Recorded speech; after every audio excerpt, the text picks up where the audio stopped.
और मैं हूं आपके साथ हितेंद्र। मुंबई में बत्ती गुल। क्या हो अगर देश की आर्थिक राजधानी की ही रफ्तार थम जाए? ये कोई काल्पनिक बात नहीं है, ऐसा हुआ है। एक बार के लिए आज मुंबई की रफ्तार पूरी तरह से थम गई। सोमवार को शहर में बिजली ठप हो गई और शहर में बत्ती गुल होने की वजह से मुंबई की रीढ़ कही जाने वाली लोकल ट्रेन भी रुक गई और शहर के लाइफलाइन के रुक जाने से हजारों लोगों को परेशानी का सामना करना पड़ा। मुंबई के अलावा ठाणे के भी कुछ इलाकों की बिजली गुल हुई और वहीं बृहन मुंबई महानगर पालिका ने यह जानकारी दी है कि टाटा की बिजली आपूर्ति बाधित होने की वजह से मुंबई में बिजली ग्रिड फेल हुई है और पश्चिमी रेलवे को सोमवार सुबह पावर ग्रिड फेल होने के कारण चर्चगेट और वसई के बीच लोकल ट्रेन सेवा को रोकना पड़ा। जानकारी दी गई है कि 400 केवी की लाइन में ट्रिपिंग हुई है और इससे पूरी MIDC पालघर और दहान लाइन प्रभावित हुई है।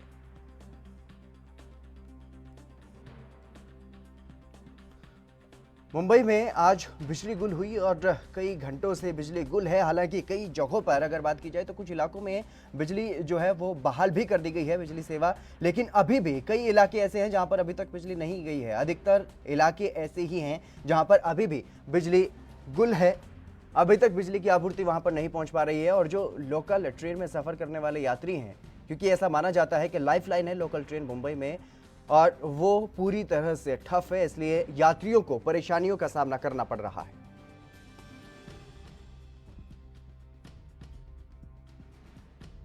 से यात्री जो है वो परेशान हो रहे हैं और घंटों से रेलवे स्टेशनों पर फंसे हुए हैं। कुछ यात्री पैदल भी यात्रा कर रहे हैं,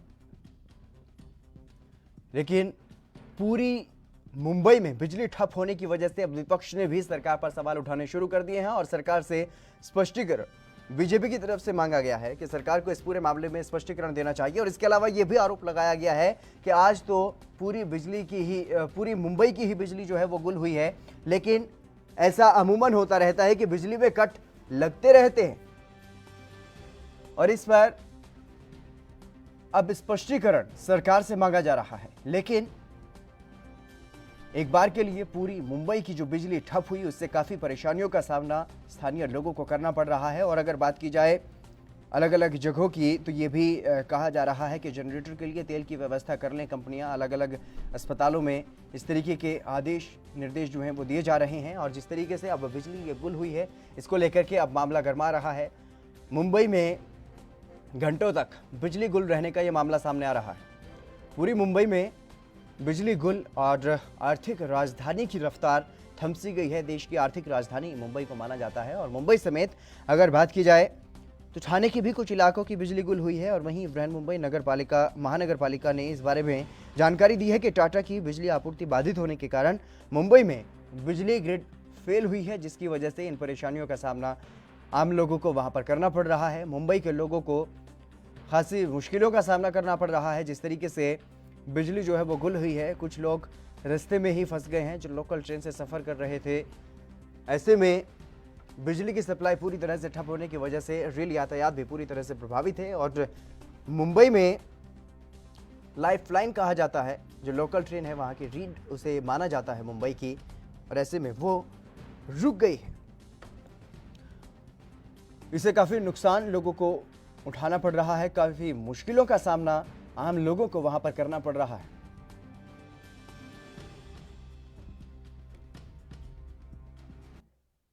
हमारे दो संवाददाता मुरारी सिंह और सत्यप्रकाश सोनी मुंबई से लाइव जुड़ चुके हैं। मुरारी, सबसे पहले आपसे जानना चाहूंगा, क्या अभी तक बिजली की जो आपूर्ति है वो बहाल कर दी गई है?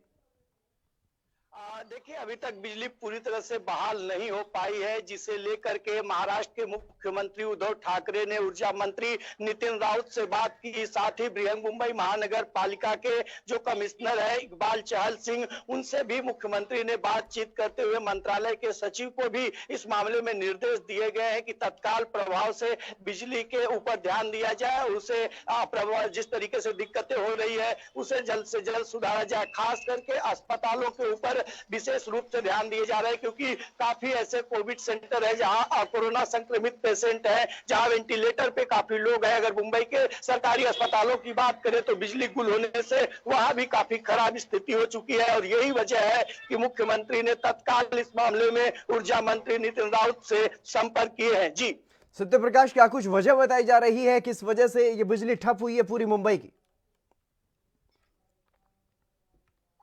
देखिए, अडानी की बिजली विभाग के एक व्यक्ति ने साफ तौर पे ये कहा है कि काम करते वक्त जो है बिजली का पावर ग्रिड होता है वो फेल हो गया है। हालांकि ये पूरे फेल होने से पूरे मुंबई के कई हिस्से जो है पूरी तरह से प्रभावित हो रहे हैं। वहीं मुंबई की लाइफलाइन कही जाने वाली लोकल पूरी तरह से प्रभावित है। लगातार आप बता रहे हैं कि मुंबई के बोरीवली अगर स्टेशन की बात की जाए, वहां से लोगों को जो है अब स्टेशन से बाहर निकाला जा रहा है। प्लेटफॉर्म पे जो लोग ट्रेनों में बैठे थे उनको जो है कहीं न कहीं बाहर निकाला जा रहा है, क्योंकि ये बताया जा रहा है कि रेलवे विभाग लगातार उनको जो है दूसरी सुविधा मुहैया कराने की बात कर रही है। जी जी मुरारी, जैसे कि आपने बताया कि अस्पतालों को भी विशेष तौर पर दिशा निर्देश दिए जा रहे हैं, क्योंकि अस्पतालों में बड़ी चुनौती है। अगर बिजली चली जाती है तो ऐसे में जो मरीज वहां पर भर्ती होते हैं, कोरोना महामारी का भी प्रकोप लगातार जारी है, ऐसे में कहीं ना कहीं मरीजों के लिए बड़ी समस्या यहां पर खड़ी हो सकती है। तो क्या कुछ दिशा निर्देश अस्पतालों को दिए गए?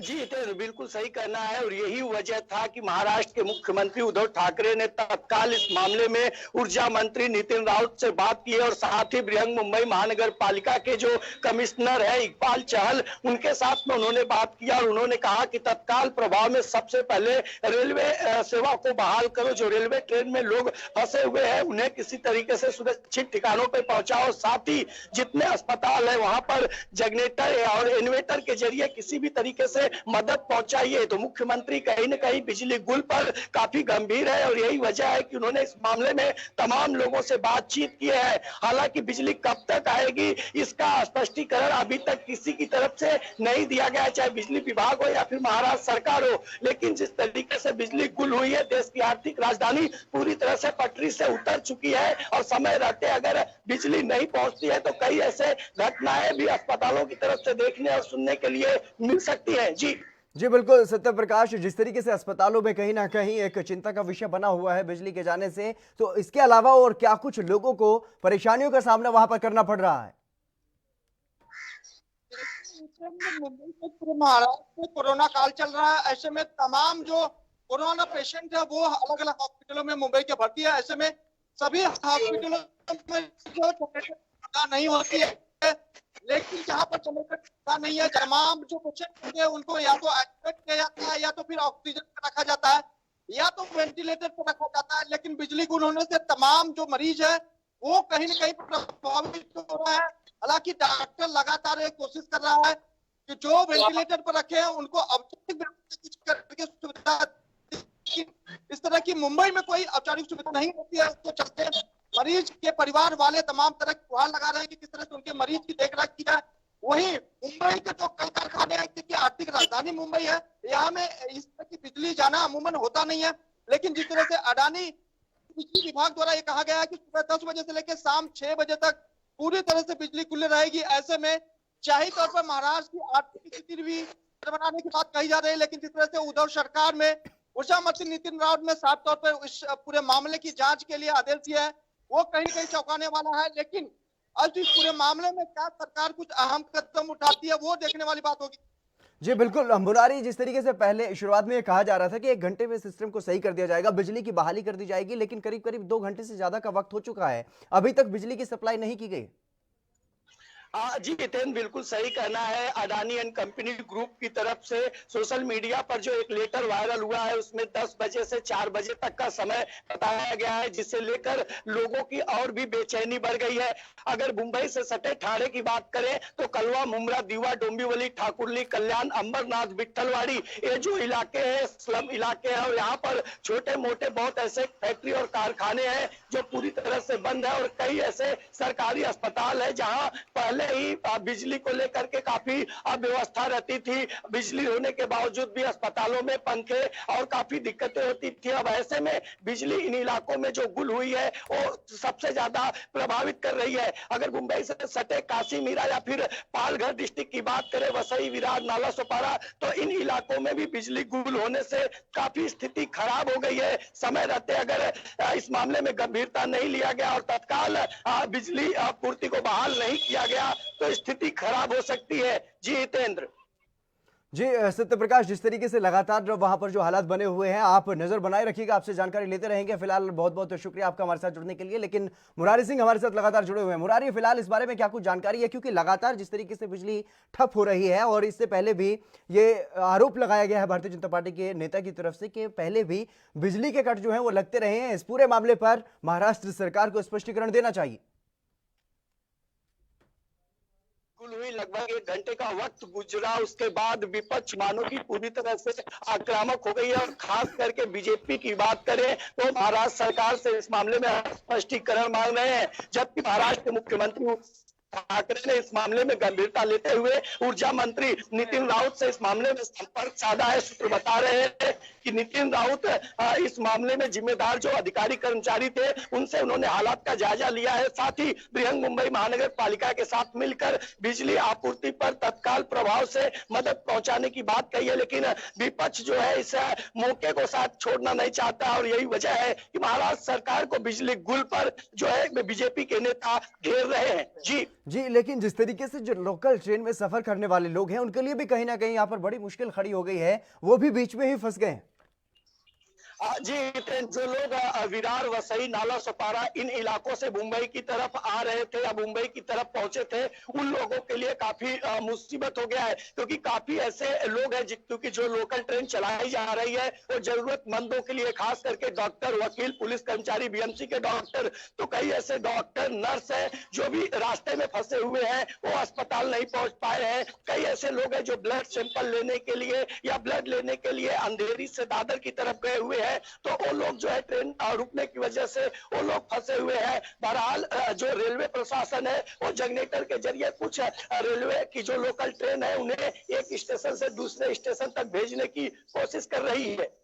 जी बिल्कुल, लेकिन जिस तरीके से जैसे ये बिजली गुल हुई, अफरा तफरी का माहौल जो है वो मुंबई में देखने को मिला, तो मुंबई कमिश्नर ने मोर्चे को संभाला है और आश्वासन देने की कोशिश उन्होंने जनता को की है। तो फिलहाल क्या कुछ ताजा अपडेट है, क्या कुछ कमिश्नर की तरफ से प्रतिक्रिया सामने आ रही है?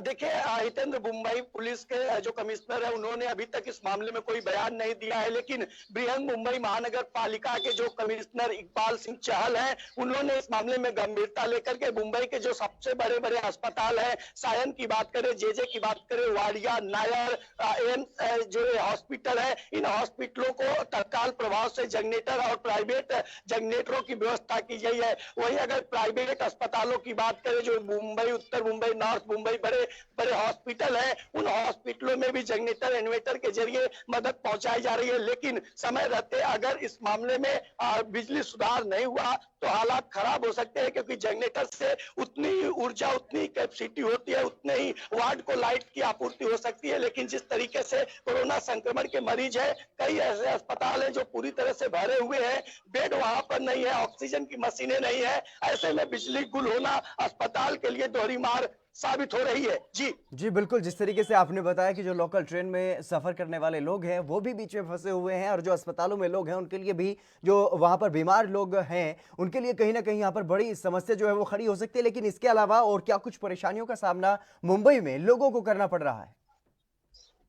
देखिए, अगर सामने की बात करें तो सबसे बड़ी सामना जो इस समय हो रहा है, मुंबई लोकल में फंसे हुए लोग थे या जो बड़ी बड़ी इमारतों में है, लोग अपनी 22 मंजिला 40 मंजिला जो इमारत है उसमें लाइट न होने की वजह से लिफ्ट की दिक्कतें आ रही है। छोटे मोटे जो कारखाने, फैक्ट्रियां हैं, वो कहीं ना कहीं अचानक लाइट बंद होने की वजह से ठप पड़ गए हैं। काफी ऐसे माल है जो उनका जो है कि मशीन में गया हुआ है, लेकिन समय रहते अगर वो माल नहीं बाहर निकलता है तो वो खराब हो रहा है। ऐसी तमाम जो छोटी मोटी समस्याएं है वो तकलीफदायक है। और खास करके सबसे बड़ा जो मोबाइल नेटवर्क है वो जो है सबसे ज्यादा तकलीफ दे रहा है। फोन कॉल डाइवर्ट हो रहे हैं, फोन कॉल बराबर लग नहीं रहा है। तो ऐसे देखा जाए तो तमाम समस्याएं इस बिजली की वजह से हुआ है। हालांकि पहली बार ऐसा हुआ है कि इतने घंटे तक पूरे मुंबई में जो बिजली गुल हुई है, इस पर एक तरफ जहां विपक्ष सरकार से स्पष्टीकरण मांग रहा है, वही महाराष्ट्र सरकार पूरा जोर दे रहा है ताकि जल्द से जल्द जो है स्थिति सामान्य की जाए। जी बिल्कुल, क्या महाराष्ट्र सरकार की तरफ से कोई आधिकारिक बयान इस पूरे मामले पर जारी किया गया है?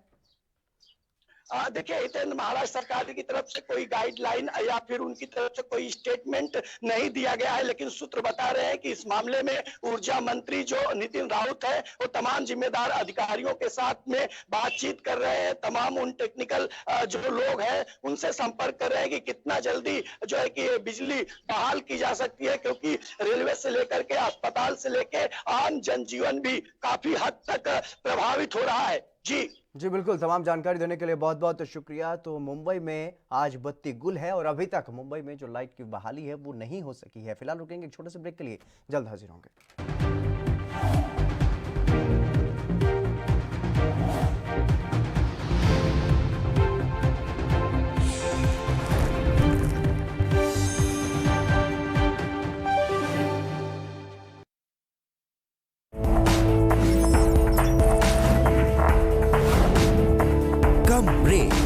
और ज्यादा खबरों के साथ देखिए ANP news in channel number पर। सबसे अलग अंदाज, हम बनेंगे आपकी आवाज, सवालों की धार, खबरों की बौछार, सिर्फ मेरे साथ ANP न्यूज पर।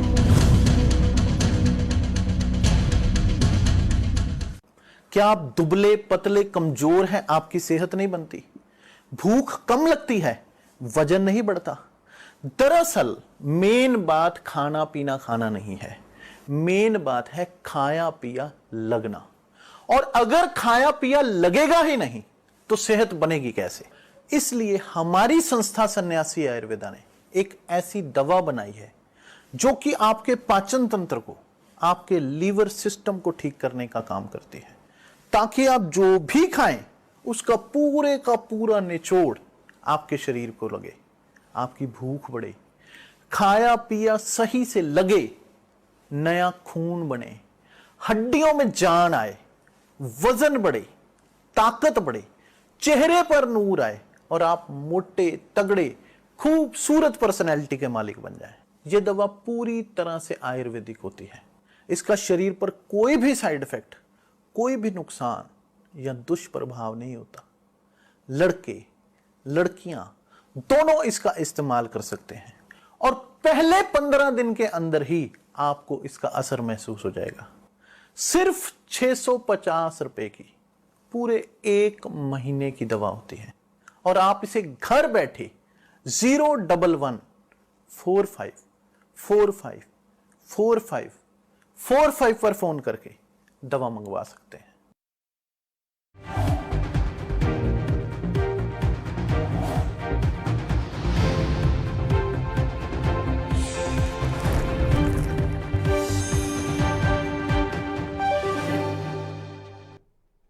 ब्रेक के बाद एक बार फिर से आप सभी का स्वागत है। आतंकियों की खैर नहीं। जम्मू कश्मीर में श्रीनगर में सुरक्षा बलों और आतंकियों के बीच मुठभेड़ हुई। जानकारी के अनुसार श्रीनगर के रामबाग में सुरक्षा बलों ने 2 से 3 आतंकवादियों को पहले घेरा, जिनमें से 2 आतंकवादियों को मार गिराया है और बताया जा रहा है कि इनमें एक विदेशी आतंकी भी है। जम्मू कश्मीर पुलिस और CRPF की टीम ने मिलकर यह कार्रवाई की है। दरअसल सुरक्षा बलों को इलाके में 2 आतंकियों के छिपे होने की खबर मिली थी और इसके बाद ऑपरेशन को शुरू किया गया। आतंकियों की तरफ से फायरिंग शुरू की गई, जिस पर सुरक्षा बलों ने भी पलटवार किया और दोनों ओर से फायरिंग की गई। लेकिन अभी तक जो ताजा अपडेट सामने आ रहे हैं, 2 आतंकवादियों को मार गिराया गया है। चल रहा है। कल रात में श्रीनगर पुलिस को इत्तला मिला था कि बरजला की जहां हम लोग खड़े हैं बगल वाले मोहल्ला में 2 टेररिस्ट छिपे हुए हैं, जिसमें एक पाकिस्तानी लश्कर तैयबा का सैफुल्ला है, दूसरा एक साउथ कश्मीर का लोकल एलटी का है। CRPF और पुलिस ने मिलकर कॉर्डन डाल दिया है, ऑपरेशन चल रही है। हम लोग बहुत जल्दी इसको इंक्लाइज कर लेंगे। ये वही सैफुल्ला है जो सितंबर में एक अटैक हुआ था CRPF पर, जिसमें एक हमारे CRPF के ASI शहीद हो गए थे। और रिसेंटली जो नौगांव बाईपास पर अटैक हुआ था, जिसमें CRPF के 2 शहीद हो गए थे, 3 जख्मी हो गए थे। ये वही टेररिस्ट है। तो सर और कोई भी इसके साथ ट्रैप है? इसमें 2 टेररिस्ट ट्रैप है, ऑपरेशन चल रहा है। एक लोकल है साउथ कश्मीर का लश्कर तैयबा का। सर इतना टाइम क्यों लग रहा है सर एनकाउंटर में? टाइम लगता है, प्रोफेशनली हैंडल करना पड़ता है, टाइम लगता है इसमें। सर हमने सरेंडर का मौका दिया था। बिल्कुल, आप सब देखें और हमारे पास ऑडियो वीडियो भी है। सरेंडर का मौका दिए तो हमारे रविंद्र श्रीवास्तव हमारे संवाददाता इस खबर पर अधिक जानकारी के साथ हमारे साथ जुड़ गए हैं। रविंद्र, फिलहाल क्या कुछ ताजा जानकारी? जी देखिए हतेंद्र, अभी भी ऑपरेशन जो है चल रहा है, क्योंकि आतंकी मारे गए हैं, लेकिन उसके बाद ऑपरेशन चलाया जाता है ताकि देखा जाता है जिस जगह पर मुठभेड़ चल रही थी वहां पर आतंकियों ने ग्रेनेड पड़े होते हैं, उनका असला होता है, वो अगर कोई स्थानीय लोग वहां पहुंच जाते हैं तो कहीं कोई बड़ा नुकसान ना हो, इसके लिए उस इलाके को सैनिटाइज किया जा रहा है। तो मैं आपको बताऊं कि सबसे बड़ी कामयाबी जो मिली है सुरक्षा बलों की को आज, कि एक पाकिस्तानी आतंकी सैफुल्लाह जो है वो मारा गया है, और क्योंकि ये काफी हत्याओं में शामिल था, और जिसमें सीआरपीएफ के 2 जवान जो हैं वो इस सैफुल्लाह ने मारे थे, और उसके बाद लगातार इसकी तलाश भी जो थी वो की जा रही थी। आज रामबाग इलाके में इनको घेरा गया, 2 से 3 आतंकियों की जानकारी मिली थी, उसके बाद जो है इलाके को घेरने के बाद ऑपरेशन शुरू हुआ और इन 2 आतंकियों को मारा गया है, जिसमें एक सैफुल्लाह है और एक साउथ कश्मीर से लोकल मिलिटेंट जो है वो मारा गया है, और हथियार भी इनके जो है वो बरामद कर लिए गए हैं। ऑपरेशन जो है वो भी चलाया जा रहा है, क्योंकि ऑपरेशन जो है अभी फिलहाल कॉल ऑफ नहीं किया गया है, क्योंकि 3 आतंकियों की जो है जानकारी मिल पा रही थी, लेकिन जिस तरह से 2 आतंकी मारे गए हैं, जिसमें एक पाकिस्तानी आतंकी है, एक बड़ी कामयाबी। रविंद्र, क्या अभी भी वहां पर फायरिंग हो रही है? जी देखिए, नहीं हो रही है, लेकिन ऑपरेशन को जब तक पूरा इलाके को सैनिटाइज नहीं कर दिया जाता है तब तक ऑपरेशन को कॉल ऑफ जो है वो नहीं किया जाता है। अभी भी कहा जाए तो उस इलाके में सैनिटाइज का काम चल रहा है, क्योंकि इलाके में जिस जगह पर मुठभेड़ चलती है तो देखा जाता है कि लोग वहां पर रश करते हैं, और उसके बाद कई बार ऐसी चीजें सामने आती हैं कि नुकसान लोगों का भी नुकसान जो है वो होता है। तो ऐसे में ऑपरेशन जो है जब तक ऑपरेशन पूरी तरह से उस इलाके को सैनिटाइज नहीं कर दिया जाता है तब तक उस ऑपरेशन को हम कॉल ऑफ नहीं कह सकते हैं। ये एक बड़ी कामयाबी है। सुरक्षा बल लगातार आतंकियों पर नकेल कसे हुए हैं। अगर पहले बात करें तो 2 से 3 आतंकी पहले मारे गए थे, 2 आतंकी उससे पहले मारे गए थे, लेकिन एक विदेशी आतंकी जो पाकिस्तान से था सैफुल्लाह, वो आज इस एनकाउंटर में मारा गया है। जी रविंद्र, क्या इस एनकाउंटर में कुछ सुरक्षा बलों को भी कोई नुकसान हुआ है? देखिए, सबसे बड़ी बात है कि इस ऑपरेशन में किसी प्रकार के सुरक्षा बलों को कोई भी हताहत जो है वो नहीं हुआ है, ना ही इनको किसी प्रकार का नुकसान हुआ है। ये एक बड़ी कामयाबी है। ऑपरेशन जो है बिल्कुल स्वीप चलाया गया है, जिसमें जवान किसी की भी जो है इंजरी नहीं हुई है। हालांकि जिस तरह से रामबाग इलाके में एनकाउंटर चल रहा था, भीड़ भाड़ का इलाका है और खास करके एयरपोर्ट रोड जो है वो साथ में लगता है, तो ऐसे में ऑपरेशन चलाना सुरक्षा बलों के लिए बड़ी सरदर्दी वाली बात थी। लेकिन ऑपरेशन चलाया गया, लोगों को वहां, स्थानीय लोगों को वहां से निकाला गया और ऑपरेशन को कामयाब तरीके से किया गया, और जिसमें 2 आतंकी जो हैं वो मारे गए हैं। जी बिल्कुल रविंद्र, जिस तरीके से आपने बताया कि एक बड़ी चुनौती होती है ऐसे इलाकों में ऑपरेशन को चलाना, लेकिन यहाँ से जो रिहायशी, जो यहाँ पर जो स्थानीय लोग होते हैं, उनको यहाँ से कहाँ पर शिफ्ट किया गया है सुरक्षा के लिहाज से? देखिए हतेंद्र, मैं आपको बताऊं कि जिस जगह पर ऑपरेशन चल रहा था वो काफी घनी आबादी वाला इलाका है। वहां से स्थानीय लोगों को निकालकर सुरक्षित स्थान पर पहुंचाया गया था। जब ऑपरेशन हम कहेंगे कि सैनिटाइज पूरी तरह से हो जाएगा तो उनको वापस अपने घरों में भेज दिया जाएगा। फिलहाल उनको सुरक्षित स्थान पर रखा गया है। पास ही में कोई स्कूल या बिल्डिंग होगी उसमें, वहां पर उनको फिलहाल रखा गया है। लेकिन जैसे ही ऑपरेशन पूरी तरह से सैनिटाइज हो जाएगा, ऑपरेशन कॉल ऑफ हो जाएगा, तो उसके बाद उनको अपने घरों में जाने की इजाजत जो है वो दी जाएगी। लेकिन एक बड़ी कामयाबी जो है सुरक्षा बलों के हाथ जो है वो लगी है। क्या सुरक्षा बलों की तरफ से इस पूरे मामले को लेकर के आधिकारिक बयान जारी कर दिया गया है? जी बिल्कुल, आईजी की तरफ से बताया गया है कि आईजी जम्मू कश्मीर जो है जोन के, उन्होंने ये बताया कि इस हमले में जो सैफुल्लाह मारा गया है ये एक पाकिस्तानी आतंकी है, और वो सीआरपीएफ के हमलों में भी जिसमें एक एएसआई जो है मारा गया था, एक कांस्टेबल था, वो उसको मारा सैफुल्लाह के द्वारा मारा गया था। तो इसकी काफी देर से जो तलाश जो थी वो चल रही थी, और आज इसको मारने में कामयाबी जो है वो हाथ लगी है। जी फिलहाल इसके अलावा क्या कुछ जानकारी है, कब तक ये ऑपरेशन खत्म हो जाएगा? जी देखिए, ऑपरेशन फिलहाल 2 आतंकी जो है, जैसे मैंने पहले बताया कि 2 आतंकी मारे गए हैं।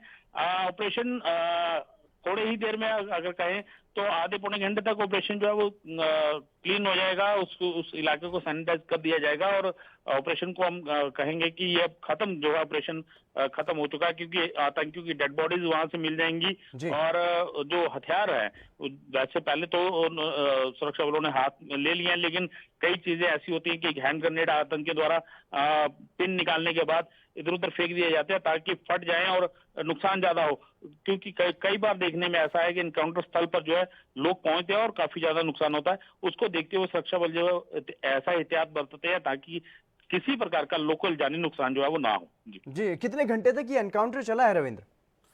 जी देखिए, एनकाउंटर हतेंद्र मैं आपको बताऊं आज सुबह ही जानकारी मिली थी और आज सुबह ही करीब 3 से 4 घंटे के अंदर अंदर ही ऑपरेशन को अंजाम तक पहुंचा दिया गया था और जिसमें हम कहें कि जिस सुरक्षा बल में सीआरपीएफ, सेना और जम्मू कश्मीर पुलिस के साथ साथ एसओजी की जो टीमें थी वो भी लगी हुई थी और पूरे ऑपरेशन को बहुत ही तरीके से चलाया गया और ताकि किसी प्रकार का जानी नुकसान ना हो, इसी लोकल लोगों को किसी प्रकार का कोई नुकसान ना हो, इसी वजह से ऑपरेशन को बड़े ही धैर्यपूर्वक तरीके से चलाया गया और इस ऑपरेशन को खत्म किया गया है। स्थानीय लोगों को बचाने के अलावा और सुरक्षा बलों को किन किन चुनौतियों का सामना यहाँ पर करना पड़ा?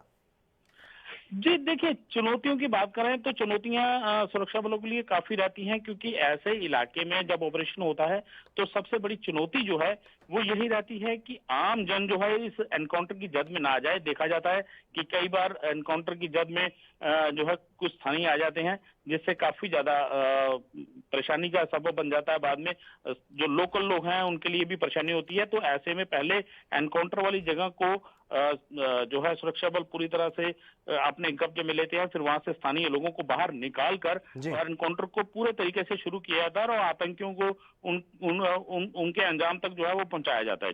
जी कब से ये आतंकी यहाँ पर रह रहे थे, इस बारे में क्या कोई जानकारी मिल पाई है?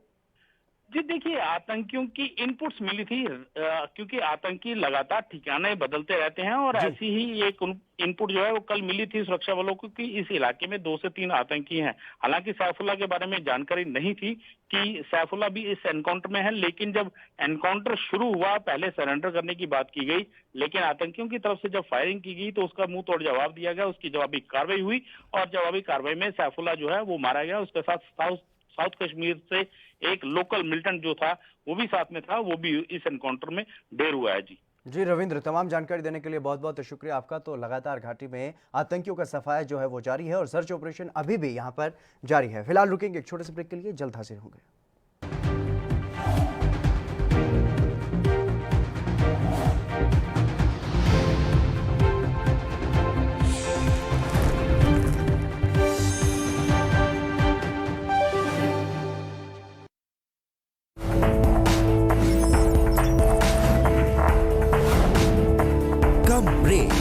और ज्यादा खबरों के साथ देखिए ANP news in channel number पर।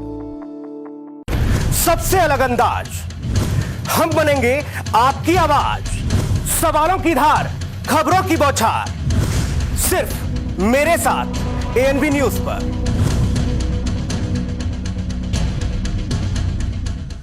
क्या आप दुबले पतले कमजोर हैं, आपकी सेहत नहीं बनती, भूख कम लगती है, वजन नहीं बढ़ता? दरअसल मेन बात खाना पीना खाना नहीं है, मेन बात है खाया पिया लगना। और अगर खाया पिया लगेगा ही नहीं तो सेहत बनेगी कैसे? इसलिए हमारी संस्था सन्यासी आयुर्वेदा ने एक ऐसी दवा बनाई है जो कि आपके पाचन तंत्र को, आपके लीवर सिस्टम को ठीक करने का काम करती है, ताकि आप जो भी खाएं उसका पूरे का पूरा निचोड़ आपके शरीर को लगे, आपकी भूख बढ़े, खाया पिया सही से लगे, नया खून बने, हड्डियों में जान आए, वजन बढ़े, ताकत बढ़े, चेहरे पर नूर आए और आप मोटे तगड़े खूबसूरत पर्सनैलिटी के मालिक बन जाएं। यह दवा पूरी तरह से आयुर्वेदिक होती है। इसका शरीर पर कोई भी साइड इफेक्ट, कोई भी नुकसान या दुष्प्रभाव नहीं होता। लड़के लड़कियां दोनों इसका इस्तेमाल कर सकते हैं और पहले 15 दिन के अंदर ही आपको इसका असर महसूस हो जाएगा। सिर्फ 650 रुपए की पूरे 1 महीने की दवा होती है और आप इसे घर बैठे 01145454545 पर फोन करके दवा मंगवा सकते हैं।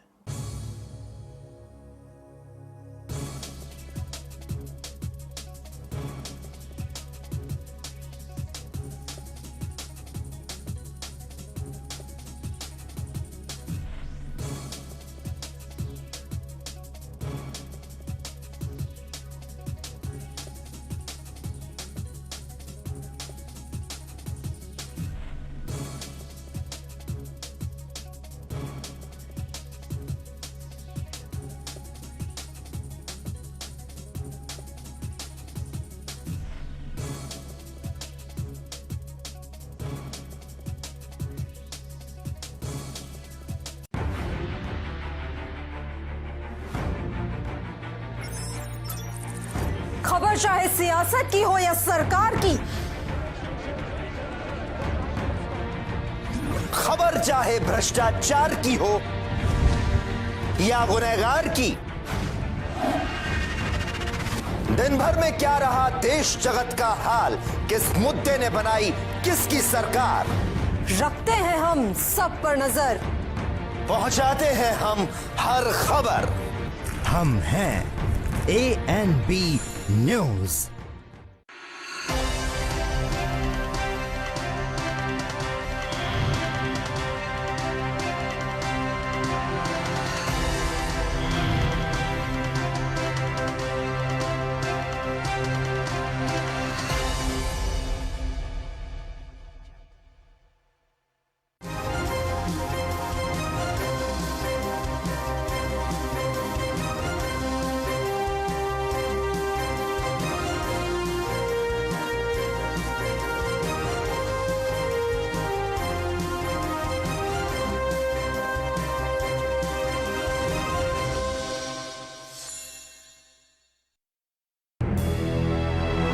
लखनऊ से लेकर चंडीगढ़ तक, मुंबई से लेकर रायपुर तक, क्या है राजनीति।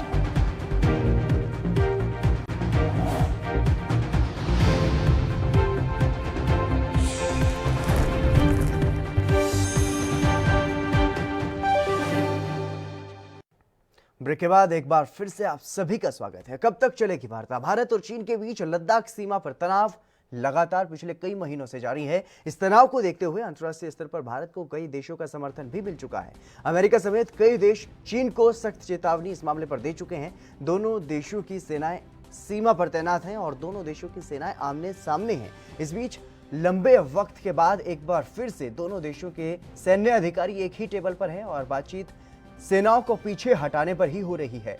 चीन के साथ बातचीत का आज 7वां दौर है, जिसमें सैनिकों को पीछे हटाने पर मंथन हो रहा है। ईस्टर्न इलाके के चुशूल इलाके में दोनों सेनाओं के बीच बातचीत हो रही है और आपको बता दें कि मई में ये तनाव शुरू हुआ था और पहले दोनों देशों के सैनिकों के बीच कहासुनी, फिर झड़प, फिर गलवान में हिंसक झड़प और उसके बाद भी कई बार दोनों देशों की सेना जो है वो आमने सामने आ चुकी है। और जून में जब बातचीत का सिलसिला शुरू हुआ था तो कई बार सैनिकों को पीछे हटाने पर चीन सहमत भी हुआ, लेकिन चालबाज और कपटी चीन हर बार अपनी बात से पीछे हट गया। ये विवाद अभी भी जारी है, लेकिन इस बीच अच्छी बात यह भी है कि अब भारतीय सेना भी आक्रामक हो चुकी है और चीन को उसी की भाषा में जवाब दिया जा रहा है। भारतीय सेना ने पूर्वी लद्दाख में 15,000 से 17,000 फीट की ऊंचाई की पहाड़ियों पर टैंक तैनात किए हैं और वो भी तब जब वहां पर तापमान जो है अभी 0 से 15 डिग्री तक नीचे जा चुका है। और इसके अलावा भारतीय सेना ने कुछ दिनों पहले ही चीन को करारा झटका देते हुए 6 प्रमुख चोटियों पर कब्जा भी किया हुआ है। वहीं वायुसेना के राफेल ने भी गश्त वहां पर बढ़ाई हुई है और चीन की सेना पर नजर जो है वो रखी जा रही है।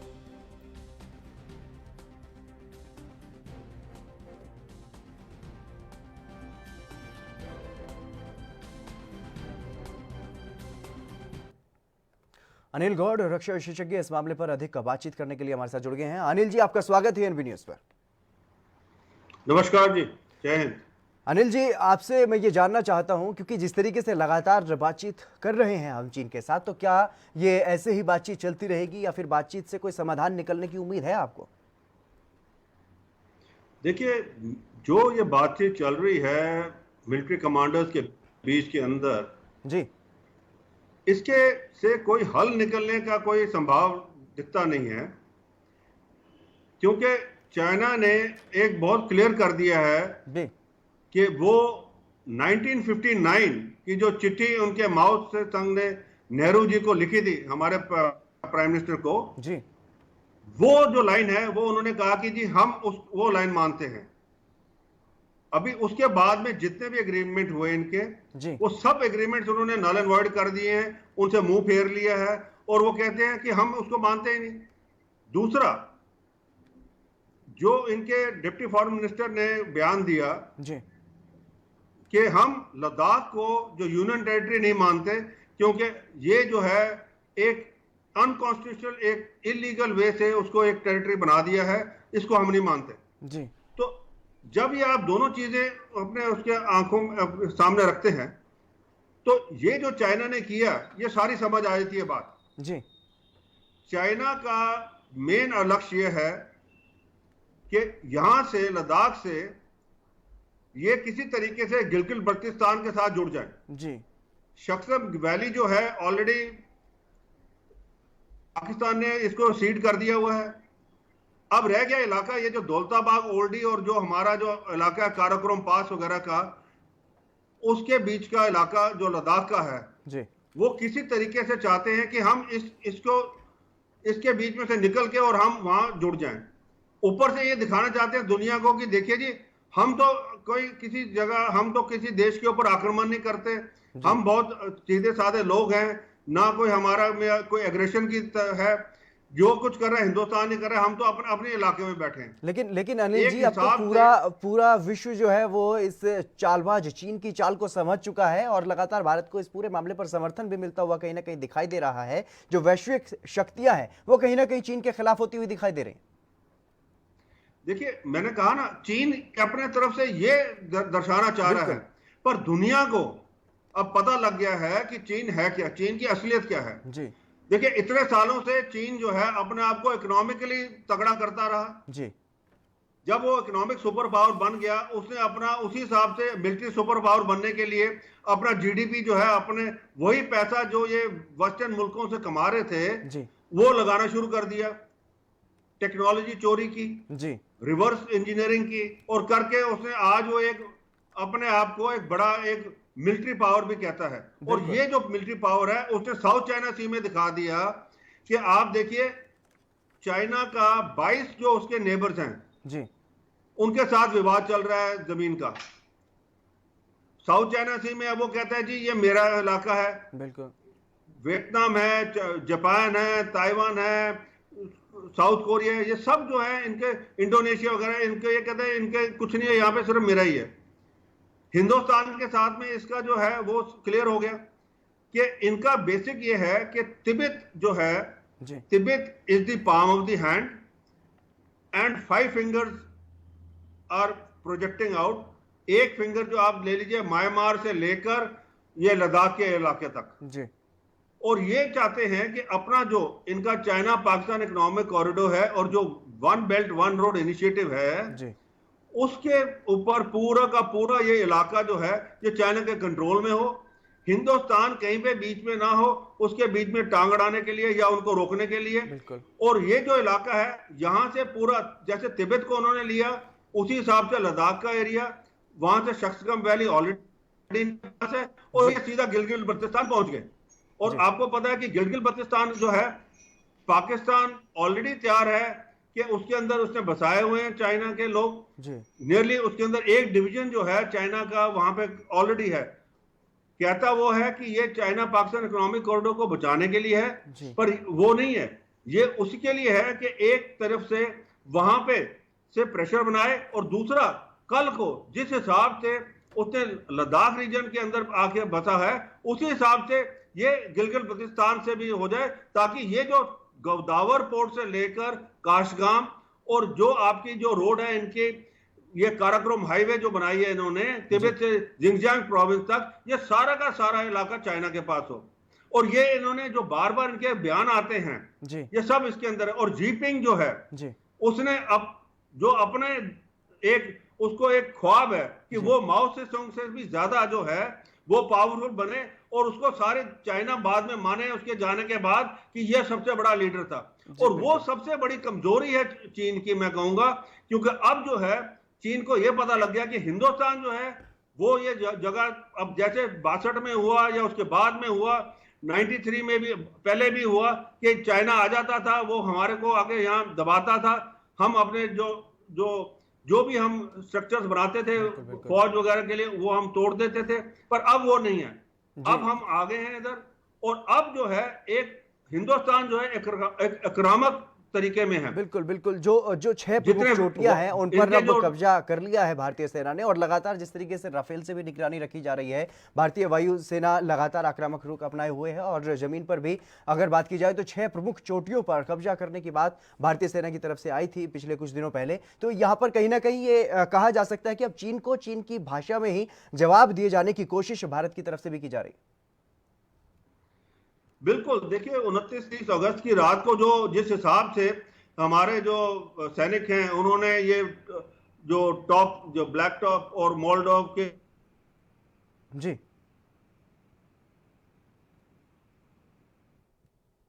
जो चाइना चाह रहा था कि वो वहां पे आगे बैठ जाए, और अगर चाइना वहां बैठ जाता तो ये तो हमारा जो सारा टूल है जो है एरिया जो है वो सारा का सारा हमारा वल्नरेबल हो जाता चाइना के लिए जी।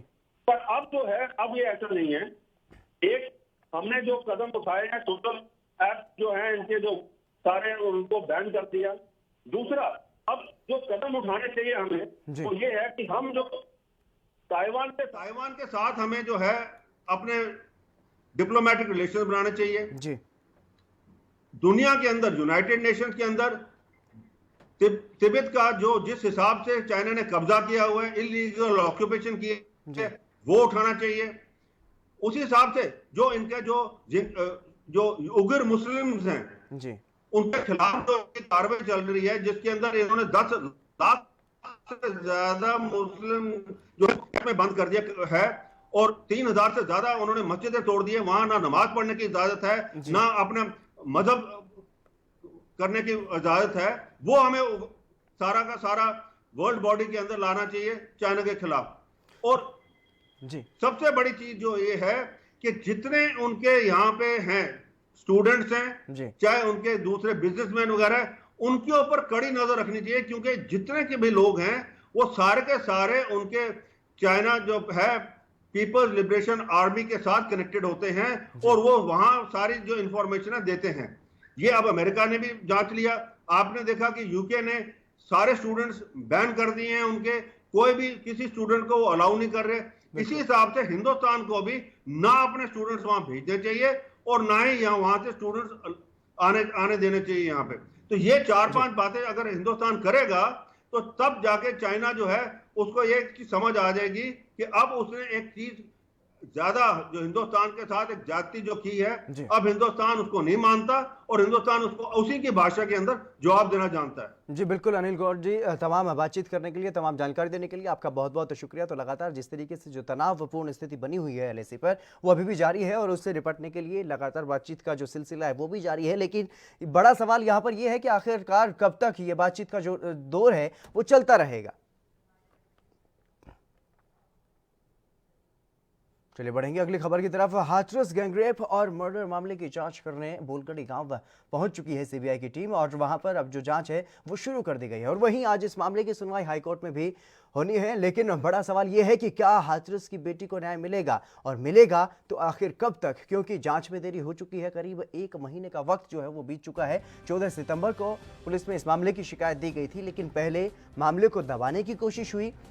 सरकार और प्रशासन की किरकिरी होने के बाद कुछ पुलिस अधिकारियों पर गाज भी करी, लेकिन जब बात बनती हुई दिखाई नहीं दी तो मामले ने सियासी रंग ले लिया, और CM ने खुद ही CBI जांच की सिफारिश इस मामले में कर दी। उसके बाद SIT को भी समय दिया गया और उस समय को बढ़ाया गया, लेकिन अब CBI ने मामले की जांच का जिम्मा ले लिया है और FIR दर्ज कर टीम पीड़िता के गाँव में पहुंच चुकी है। जाँच की जा रही है, लेकिन चुनौती CBI के सामने भी कम नहीं है। CBI के सामने सबसे बड़ी चुनौती ये है कि सच सामने कैसे आएगा। वहीं हाईकोर्ट ने 1 अक्टूबर को मामले में खुद संज्ञान लिया था। यूपी के शीर्ष अफसरों को भी इस मामले में तलब किया था, और आज पीड़ित परिवार सुनवाई के लिए हाईकोर्ट में पहुंच चुका है। तो लगातार हाथरस का जो मामला है वो तूल पकड़ता हुआ दिखाई दे रहा है। इस मामले ने सियासी रंग भी लिया। षड्यंत्र रचे जाने की बात भी सामने आई है कि जातीय दंगा फैलाने की कोशिशें वहां पर की गई और इसी स्थिति को देखते हुए, स्थिति को हाथ से निकलता देख सीएम योगी आदित्यनाथ ने खुद ही इस मामले की जांच की सिफारिश सीबीआई से की थी और अब सीबीआई इस मामले की जांच में जुट चुकी है। लेकिन वहीं मामला ज्यादा गंभीर होता देख इलाहाबाद हाईकोर्ट ने इस मामले में खुद संज्ञान लिया है और जो उच्च अधिकारी हैं उनको तलब किया गया।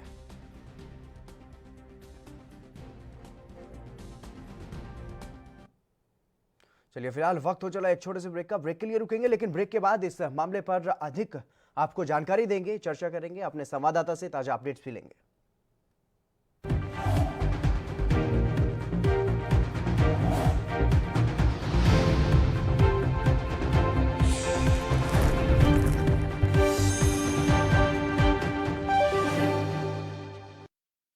सबसे अलग अंदाज, हम बनेंगे आपकी आवाज, सवालों की धार, खबरों की बौछार, सिर्फ मेरे साथ एएनबी न्यूज पर।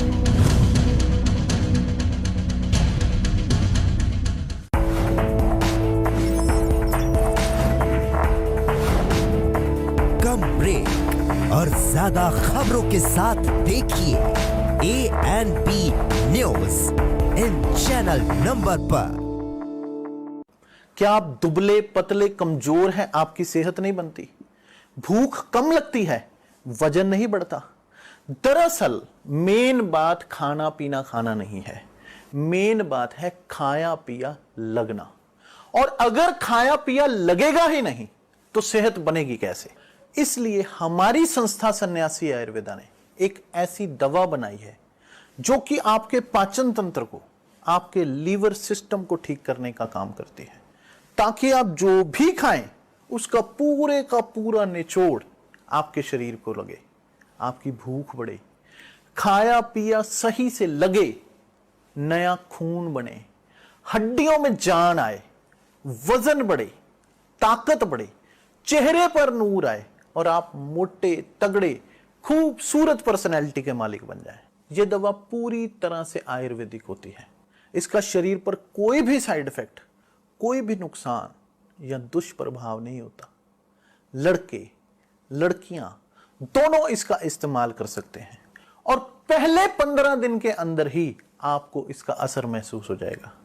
सिर्फ 650 रुपए की पूरे 1 महीने की दवा होती है और आप इसे घर बैठे 01145454545 पर फोन करके दवा मंगवा सकते हैं।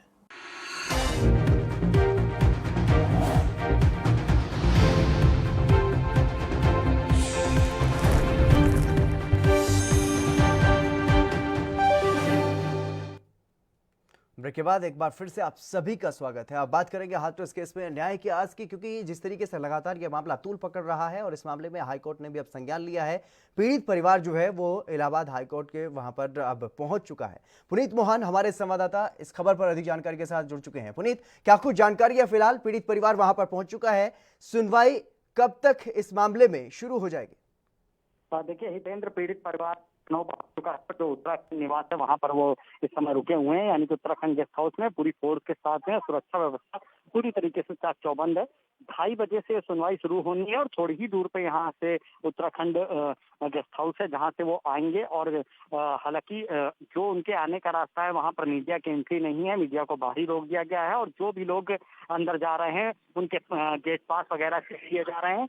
थोड़ी ही देर में पीड़ित परिवार के लोग वहां पहुंचेंगे और जो हाथरस के डीएम हैं, एसपी हैं और जो गृह विभाग के उच्च अधिकारी हैं जिनकी आज पेशी होनी है, उनका भी लगातार आने का सिलसिला जो है वो जारी है। जी, इसके अलावा पुनीत, आपसे ये भी जानना चाहूंगा, सीबीआई की टीम उनके गांव पर पहुंच चुकी है, वहां पर किस तरीके से जांच को शुरू किया गया है?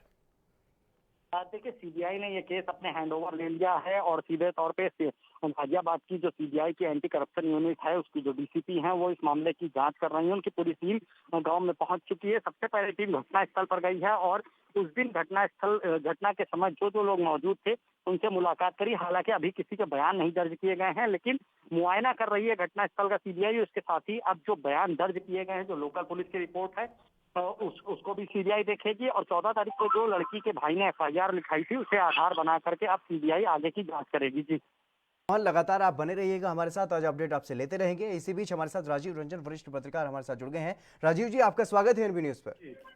जी थैंक यू। जी राजीव जी, किस तरीके से देखते हैं इस पूरे मामले को? जिस तरीके से हाथरस का जो गैंगरेप और हत्या का जो मामला चल रहा है उसमें अब सीबीआई ने जांच का जिम्मा संभाल लिया है, क्या कुछ लगता है क्या सच सामने ला पाएगी? क्योंकि ये बड़ा सवाल है फिलहाल। मुझे पूरा उम्मीद है कि देखिए हितेंद्र जी, बात सीधी है। सीबीआई है एक बहुत ही प्रेस्टिजियस इंस्टीट्यूशन है अपने देश का जी, और सामान्य परिस्थिति में कि जब तक कि कोई सीबीआई को इस प्रकार से प्रेशराइज ना करे तो सीबीआई ईमानदारी और ट्रांसपेरेंसी के साथ काम करती है जी। और मुझे नहीं लगता है कि इस केस में सीबीआई के ऊपर कोई खास प्रेशर होना चाहिए, बिकॉज ये ओपन एंड शट केस है कि चूंकि लड़की ने अपनी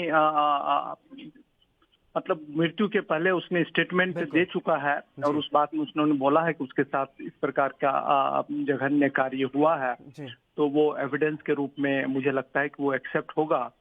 और हाँ, यह बात सही है कि सीबीआई यह सुनिश्चित करेगी कि इसके जो कल्प्रिट्स हैं उनको कड़ी से कड़ी सजा मिले और ये उस पर बहुत कुछ डिपेंड करेगा कि सीबीआई की जो क्वालिटी ऑफ इन्वेस्टिगेशन पे बहुत कुछ डिपेंड करेगा और मुझे नहीं लगता है कि सीबीआई को इसमें कोई खास प्रॉब्लम होगा। जी बिल्कुल, जिस तरीके से आपने कहा है कि सीबीआई पे पूरा भरोसा है, सीबीआई से ये उम्मीद भी है कि अगर कोई दबाव ना बने सीबीआई पे तो निष्पक्ष जांच होगी, लेकिन करीब करीब 1 महीना बीत चुका है। 1 महीने के बाद अगर सीबीआई की जांच शुरू होती है और इस मामले में कई एंगल भी जुड़ चुके हैं। राजीव जी, बिल्कुल आप अच्छे तरीके से जानते होंगे, सीएम योगी का एक बयान भी सामने आया कि जातीय दंगे यहाँ पर फैलाने की कोशिश की गई।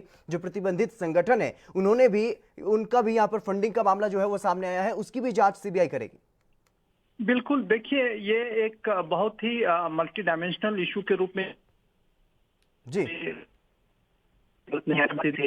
हिंदुस्तान में हर एक व्यक्ति का कास्ट है, हर एक व्यक्ति का रिलीजन है जी।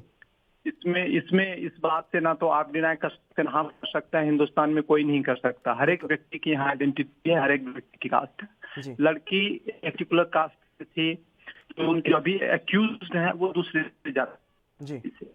समझदारी की बात करें तो लड़की दलित कास्ट से थी, जो अभी एक्यूज्ड हैं वो राजपूत कम्युनिटी से थे। क्योंकि इस पे ज्यादा मुझे नहीं लगता है कि बहस करने की पूजा, क्योंकि इस देश में जैसा कि मैंने कहा 140 करोड़ आदमी में 140 करोड़ आदमी की अपनी अपनी जाति है, अपने धर्म में है और वो सब पब्लिक डोमेन में है। उस पे यह बिल्कुल सही है कि अगर इस प्रकार की कोई कॉन्स्पिरेसी है तो तक सीबीआई इस सारी कॉन्स्पिरेसी को रेफर करेगी। सीबीआई से कोई बच नहीं सकता। मुझे नहीं लगता है कि किसमें कोई ज्यादा दिक्कत होगी। लेकिन जिस तरीके से इस मामले को सियासी रंग दिया गया और सीएम की तरफ से साफ तौर पर विरोधियों पर निशाना साधा गया, जो विपक्षी दल हैं उन पर निशाना साधा गया कि राजनीतिक रोटियां सेकने के लिए वहां पर जातीय दंगे फैलाने की कोशिश की जा रही थी, तो कहीं ना कहीं इस बात की आशंका भी जताई जा सकती है कि कुछ दबाव जो है वो सीबीआई पर जरूर बनाया जा सकता है। देखिए हितेंद्र, आज की तारीख में जो हमारा जिस प्रकार से हमारा पतन हुआ है इस देश में, जिस प्रकार से हमारा सामाजिक, आर्थिक, शैक्षणिक और सांस्कृतिक और चारित्रिक जो हमारा पतन हुआ है, उसमें जो डिटोरिएशन आया है उसके कॉस्ट होता है हितेंद्र जी, और उस कॉस्ट को आपको पे करना पड़ेगा। वो इनविटेबल है, उससे कोई नहीं बच सकता है। हमारी अगर मान लीजिए ओवरऑल सिस्टम में, ओवरऑल हमारे बिहेवियर में अगर पतन हुआ है तो उसका एक प्राइस है, वो आपको पे करना पड़ेगा। वो समाज पे करता है, विक्टिम पे करेगा, एक्यूज पे करता है, राष्ट्र पे करता है, वो आपको करना। इस परिप्रेक्ष्य में भी अगर आप उसको देखते हैं तो यही है राजनीति। यहाँ अपने यहाँ देखिए किसी भी स्तर पे लोग जाकर के पॉलिटिक्स करते हैं, वहाँ उसका ना कोई स्टैंडर्ड है, ना कोई मायने है, कोई ना लोगों को उससे मतलब है, ना जिनको पॉलिटिक्स करनी है उनको अपना मतलब है। इसीलिए आप देखते होंगे हितेंद्र जी, पहले इलेक्शन में जिसके 5 लाख प्रॉपर्टी होते हैं, दूसरे तीसरे इलेक्शन में 50-60 करोड़ पहुंच जाते हैं। इसकी वजह क्या है? इसकी वजह तो कुछ होगा ना हितेंद्र जी। ऐसे एमपी एमएलए कोई पैसा कमाने के लिए तो बनता नहीं है, लेकिन वो पैसा कैसे कमा लेते हैं? मेरा कहने का तात्पर्य, मैं यहाँ इसलिए कंटेक्स्ट में कह रहा हूं, ये हमारा जो चरित्र है उस पर बहुत कुछ डिपेंड करता है कि आप न्याय को कैसे सुनिश्चित करेंगे। पॉलिटिक्स जो एक टूल है समाज और राष्ट्र को निर्माण करने के लिए, उसको आप कैसे सदुपयोग करेंगे। हितेंद्र, ये सब कैरेक्टर का मामला है। जी राजीव रंजन जी, तमाम बातचीत करने के लिए आपका बहुत बहुत शुक्रिया। पुनीत मोहन हमारे साथ लगातार जुड़े हुए हैं, हमारे संवाददाता। पुनीत, फिलहाल क्या कुछ जानकारी है क्षेत्र में, क्योंकि जिस तरीके से जो सियासी दलों के जो नेता थे वो लगातार वहां पर पहुंच रहे थे अपने राजनीति करने के लिए और पीड़ित परिवार से बातचीत करने के लिए, लेकिन आज वहां पर पीड़ित परिवार के लोग भी नहीं हैं, तो ऐसे में क्या कुछ माहौल जो है वो क्षेत्र का बना हुआ है? पुनीत मोहन से संपर्क करने की फिर से कोशिश करेंगे, लेकिन हाथरस की बेटी को कब तक न्याय मिलेगा, ये बड़ा सवाल है। सीबीआई ने भी इस पूरे मामले में अब जांच जो है वो शुरू कर दी है और सीबीआई क्या सच सामने ला पाएगी, ये बड़ा सवाल यहां पर फिलहाल बना हुआ है। चलिए फिलहाल इस खास पेशकश में बस इतना ही। आप बने रहिए एएनबी न्यूज के साथ।